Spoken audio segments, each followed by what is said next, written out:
भारत की बेटियों का जवाब नहीं, भारत बेटी को सलाम करने की चाह निर्माण हो, ऐसी खबर कोल्हापुर के तारदाल गांव से सामने आई। हाथकणंगले तालुका की तारदाल गांव की बहादुर बेटी प्रियंका नीलेश खोत ने दोहरी पीड़ा को मात देकर भारतीय सेना में लेफ्टिनेंट पद हासिल कर लिया। 2022 में प्रियंका के ससुर का निधन हो गया और फिर 1.5 महीने में ही पति नीलेश खोत, जो खुद सेना में थे, उनका दिल का दौरा पड़ने से निधन हुआ। इन दोहरे सदमों के बावजूद प्रियंका नहीं टूटी। 2.5 साल की बेटी को परिवार के हवाले कर उन्होंने चेन्नई में सेना का कठिन प्रशिक्षण पूरा किया और वीर पत्नी कोटे की एकमात्र सीट पर चयनित होकर देश सेवा की राह पकड़ी।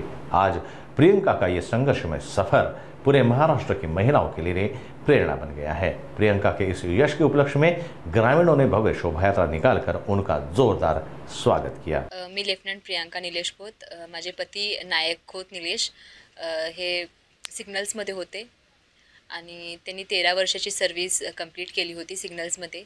लास्ट त्यांनी दिल्ली हेडक्वार्टर्समध्ये पोस्टेड होते। सडनली त्यांना हार्ट अटॅक आला आणि त्यांचं आकस्मिक निधन झालं। त्याच्या आधीच 1.5 महिन्याआधी माझ्या सासऱ्यांचं सुद्धा निधन झालं। त्यामुळे आधीच आम्ही एका दुःखाच्या डोंगरातून फक्त हेच होतं, त्यावेळी हा मोठा डोंगर आमच्यावर कोसळला। त्याच्यानंतर परिवाराने मला साथ दिली, माझ्या माहेरच्यांनी, सासरच्यांनी। माझी लहान मुलगी होती आणि त्यांचंसुद्धा वय 32 होतं। त्यांच्या लहान वयात त्यांचं दुःखद निधन झालं, हे आमच्या फॅमिलीसाठी एक मोठा धक्का होता। त्यातून सावरण्यासाठी माझ्या परिवाराने मला मदत केली।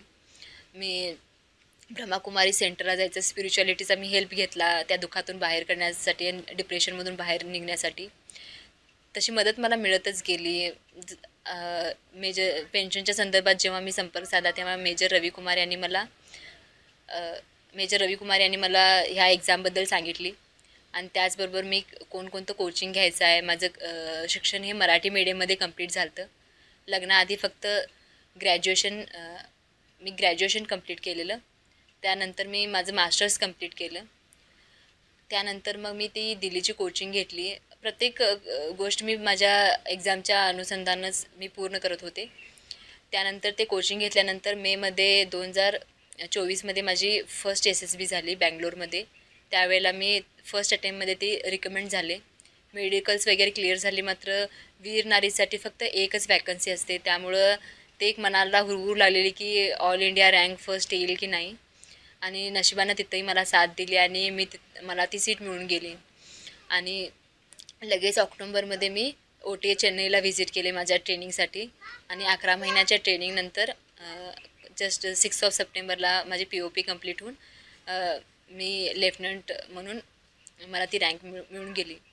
माझं नाव कांता अशोक खोत, शहीद जवान निलेश अशोक खोत याची मी माता आणि लेफ्टनंट प्रियंका निलेश खोत ही माझी सूनबाई आहे। खरं तर आम्ही शेतकरी वर्गातलीच आमचं कुटुंब आहे, पण निलेशनं 12वी सायन्स नंतर मित्रांच्या सोबत त्यानं आर्मीमध्ये जाण्याचा निर्णय घेतला।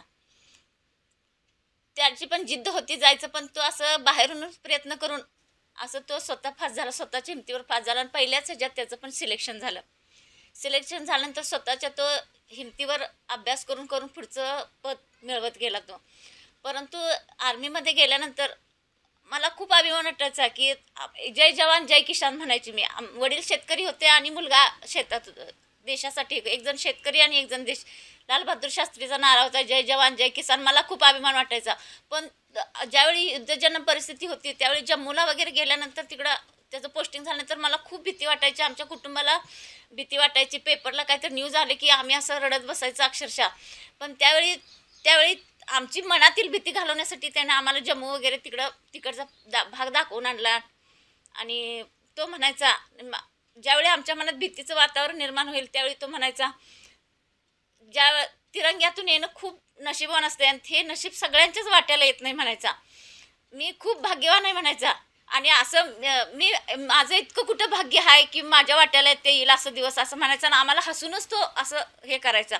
मग त्यानं एवढं धाडस दाखवलं, पण आम्ही ते असं दिवसानंतर विसरून पण जायचं, पण नॉर्मल राहायचं। पण अचानकच असं आमच्या कुटुंबावर एक आघात झाला की माझ्या मिस्टरांचं निधन झालं। त्यात पण आम्हाला दुःखात सावरण्यात पण त्याची हे होते, आम्हाला तो आतून खचला होता पण आम्हाला दाखवत नव्हता। आम्हाला तो असं प्रोत्साहन देत होता, घाबरू नका, मी आहे, काळजी करू नका असं म्हणत होता. आणि 1 महिन्यानंतरच तो गोव्यामध्ये ट्रेनिंग चालू होतं त्याचं. वडिलांच्यासाठी त्यानं ते ट्रेनिंग सोडून आला इथं आणि परत 1 महिन्यासाठी दिल्लीला गेला होता. आणि मी थोड्या दिवसात रजेवर येत आहे म्हणून फोन केला होता त्यानं. त्या दिवशी सकाळी फोन केला होता, मी बुधवारी फोन केला होता आणि शनिवारी मी बुकिंग केलं, येणार आहे म्हणून सांगितलं त्यानं. आणि दुपारीच असं अचानक बातमी आल्या मला की निलेश, आम्हाला खूप हे वाईट वाटलं, त्यावेळी खूप दुःख झालं. सगळ्या गावकऱ्यांनी त्यानं आम्हाला ह्या दुःखातून सावरलं. आणि विशेष म्हणजे प्रियंकावर पण ही आपत्ती ओढवली, हे आमच्या कुटुंबासाठी खूप मोठा आघात होता. आणि त्यातूनच कोण काय बोलणार ह्याच्यातून प्रियंका आमची खूप सावरली. त्यातून मला प्रियंकाच्या अंगात विविध कला होतात, त्याबद्दल प्रियंकाबद्दल मला विश्वास होता. ही गेली तरी नक्कीच काहीतरी करून दाखवणार, ह्याला माझ्यात प्रचंड आत्मविश्वास होता. मग तिला पण ते कुणीतरी काहीतरी बोललं तर फेस करण्यापेक्षा तिने लायब्ररी जॉईन केली. नंतर MPSCची तयारी करत असतानाच तिला ऑफिसरकडून वेगवेगळ्या ठिकाणाकडून माहिती मिळवली तिनं. आणि तिनं SSBची तयारी केली. आणि इतकी कडी मेहनत केली तिनं. पहाटे उठायची, ती मेडिटेशन करायची, व्यायाम करायची, ग्राउंडला फिरायला जायची, परत लायब्ररी जॉईन करायची. तिनं पोटाची सुद्धा म्हणजे जेवणाच्या डब्याची सुद्धा काळजी घेतली नाही तिनं, आपल्या स्वतःची काळजी केली नाही, काही नाही. पण एवढं तिनं जिद्द ठेवली मनात, मला काहीतरी करून दाखवायचं आहे म्हणून. आणि एवढ्या कमी कालावधीत तिनं माझ्या मुलग्याचं स्वप्न पूर्ण केलं. त्या स्वप्नाबरोबरच तिनं स्वतःचं पण एक अस्तित्व निर्माण केलं. आणि खरंच हे आत्ताच्या मुलींना आणि पुढच्या ह्या ज्या वीर पत्नी आहेत त्यांना एक आदर्श घालून दिला, त्याचा मला खूप खूप अभिमान वाटतोय.